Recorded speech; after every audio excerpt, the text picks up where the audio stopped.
Quick analysis of your acceleration work from this morning. On the left is your first rep outside.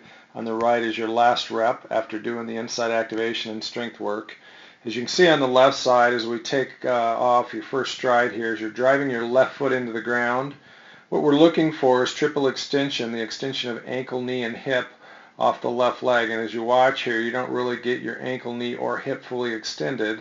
So in terms of the amount of force you're pushing on the ground and the amount of stride length you can get from driving off that left leg, it's not as great. If I do a still frame, what I'm really actually looking for is something that would look like this. A line that basically would be one long line that would go through the center of the spine, through the center of the hip, the knee, and the ankle joints.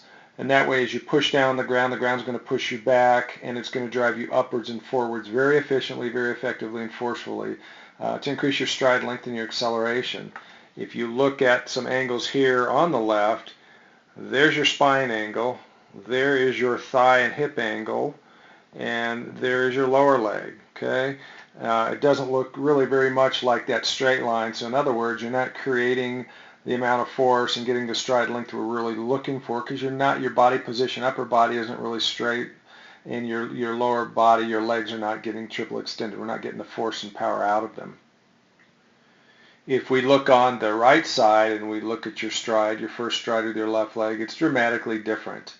All of a sudden now everything's really changing nicely. And if I draw a line here, that's the kind of parallel line we're looking for. And so if you look at your upper body here through your spine, and I draw a line through your spine and through the center of your ankle, what you see is we're almost getting the hip and knee fully extended. So we're getting much more force created, and as that force gets pushed into your left foot and into the ground, you're actually doing a better job of explosively. It's an explosive jump.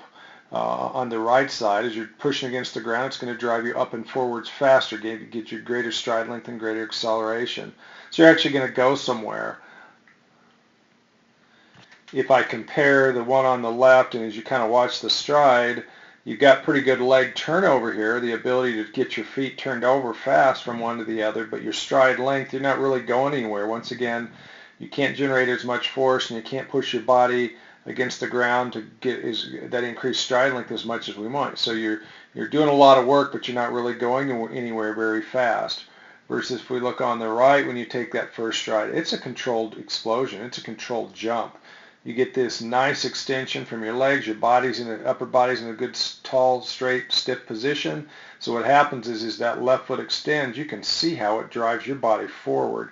So it's a controlled jump. Ultimately, long term, what we're looking for is every stride on your 40-yard dash to look like that. Your body, of course, is going to come upright with each stride a little bit more, but we're looking to get that triple extension off of both legs, driving into the ground, taking your upper body in this long, straight, rigid position. So as your feet hit the ground, it's driving your body upwards and forwards fast, increasing that stride length and ultimately in acceleration.